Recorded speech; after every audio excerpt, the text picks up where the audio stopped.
All right. Well, Maryland's going to throw out the Warrior once again. Johns Hopkins is going to give it another try with the Mage. I'd like to see Maryland keep Bash here. Normally, it's a good card to deal with Sorcerer Apprentice and Mana Worm.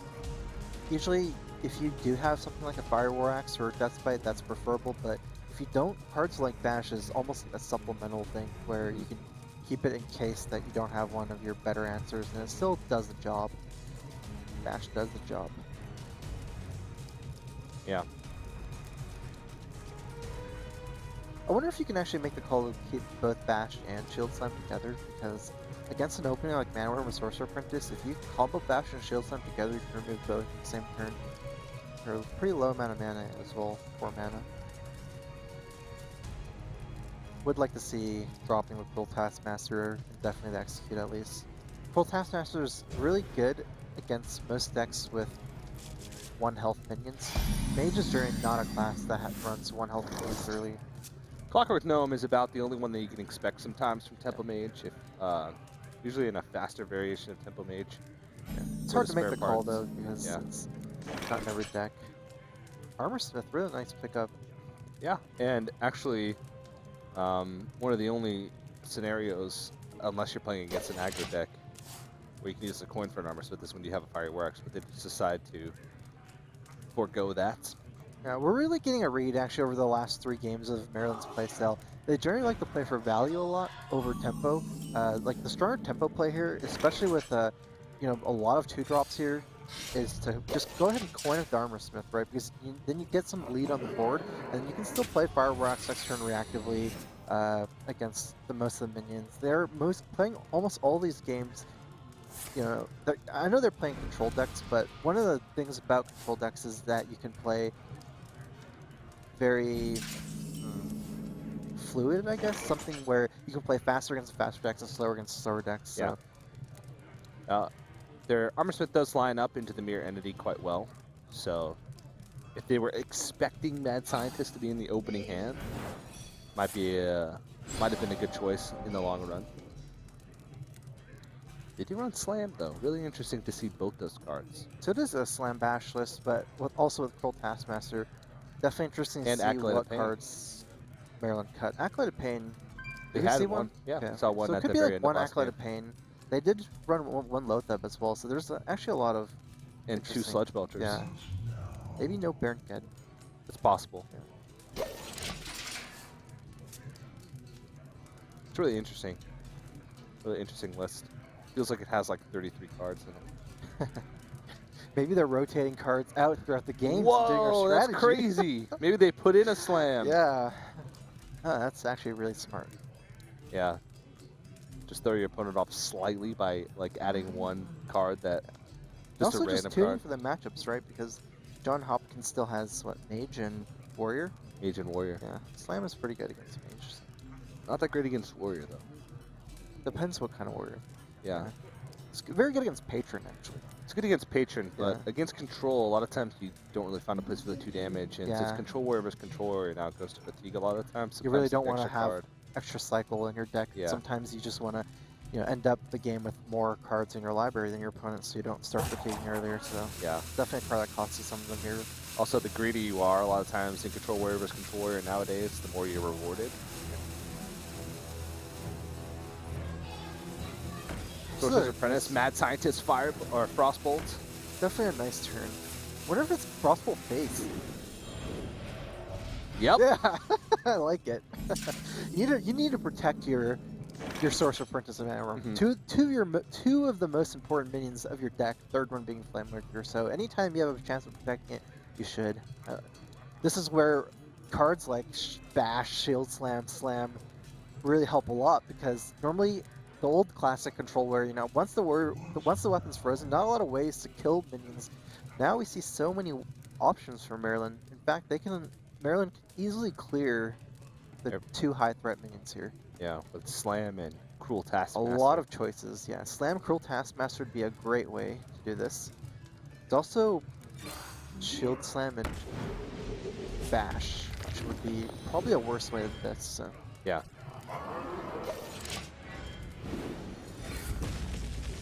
Just how flexible the new Control Warrior is with these new cards. Yeah, Some allows direct their damage. early game to be a little more smooth and fluid a lot of times. Not what Johns Hopkins wants to see. They kind of had this problem a lot. It's one of the reasons why Tempo Mage is called Casino Mage sometimes. It's Yeah. a spell. It's a deck that's not very consistent because of the density of minions compared to spells. It's, you know, decks that have something like a curve of maybe like 22 minions, 8 Yeah. spells. You know, it's hard. It's harder for things like this to happen. Uh, it's easy to get flooded by spells in Tempo Mage sometimes. Yeah. Like this. In real Casino, you really want to hit the 777s, but in Tempo Mage, you definitely do not want to see 777. Nope, do not.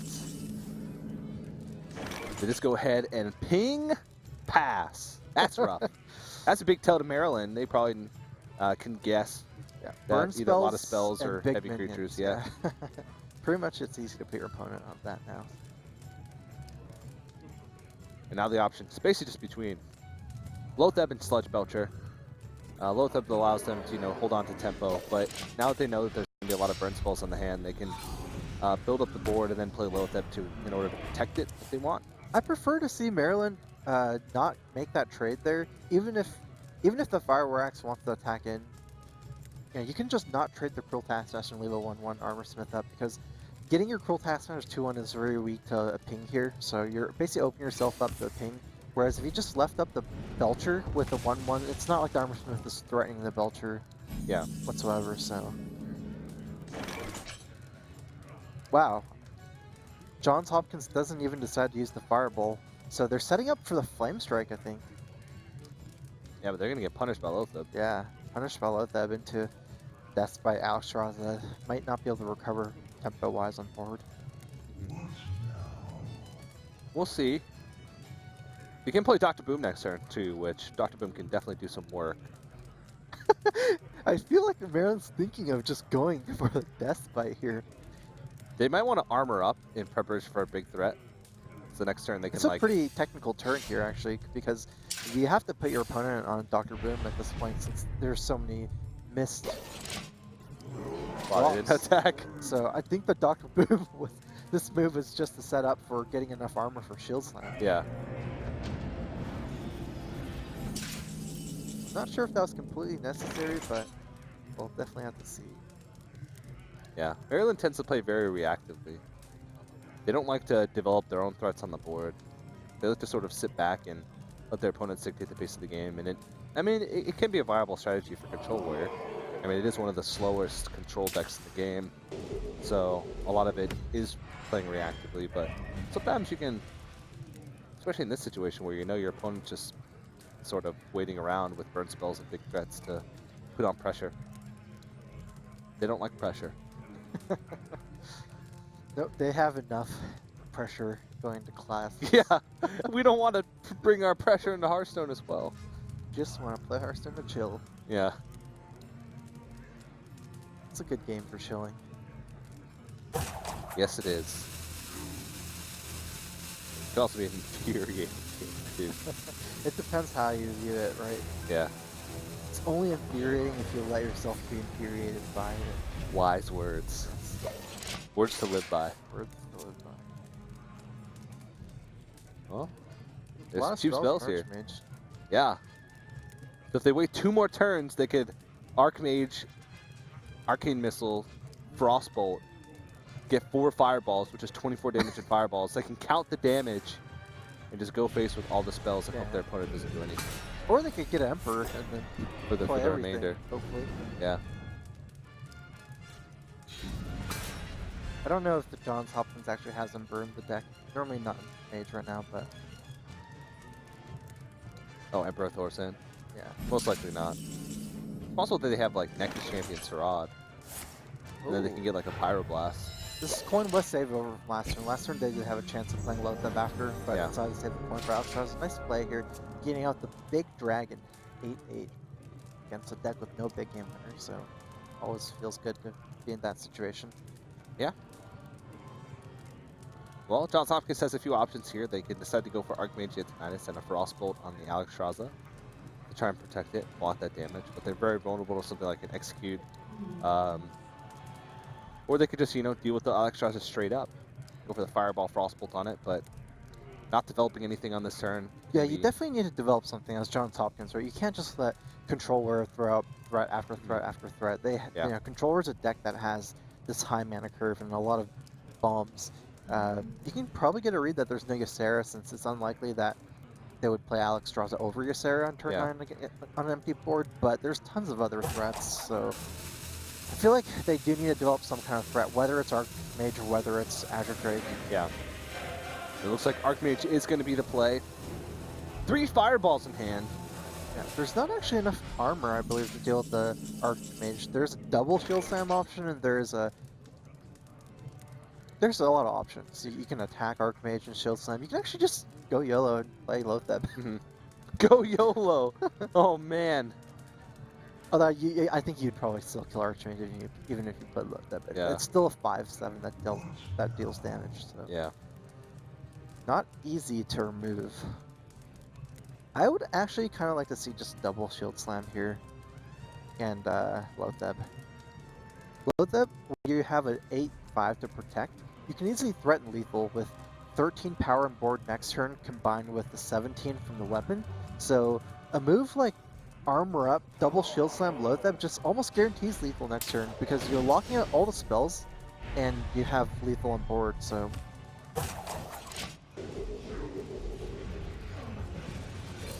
Well, they're going to go for single Shield Slam and Lotheb, but that means they don't have their Deathbite any longer. Yeah. And this is rough because now Johns Hopkins is staring at 13 damage on the board with 16 health. And if they want to clear off this Alex shot, so they have to Fireball it, which uses their entire turn. Always feels bad to play any spell on a Lotheb turn, but sometimes you're almost forced to. They could hope to get really lucky with Flamewaker Arcane Missiles. But that's a not a good so chance. great play. Actually, I would go so far as to say it's a bad play. I think that'd be bad. I think even better Well, than I'm that. allowed to call my plays bad, but you're not. No, just kidding. That's bad. All right. There's Shield Minion, another strong mid-range minion. They're just gonna keep coming. Always more minions. Yeah. Sometimes it's better to actually, just go ahead and save your Deathbite charge over the Shield Slam, and almost does the same thing somewhat. So they do have an extra Shield Slam with this play, but a loss of the Deathbite. And now Johns Hopkins is finally unlocked from the Lotheb. Finally. Yeah. It really took one turn. If only they had spell power. This is actually an interesting move because you generally want to save your fireballs and not just fireballing both these minions. There's actually a cute little move they can do, which is Mana Worm, Flame Strike, Missiles, and hope missiles kill both of the 5/1s. Yeah. It's definitely a pretty good move. You can also, Flame Strike Missiles at the safer play and have a ping left over. Oh, this might be Flamewaker Flame Strike. I don't know. It could be.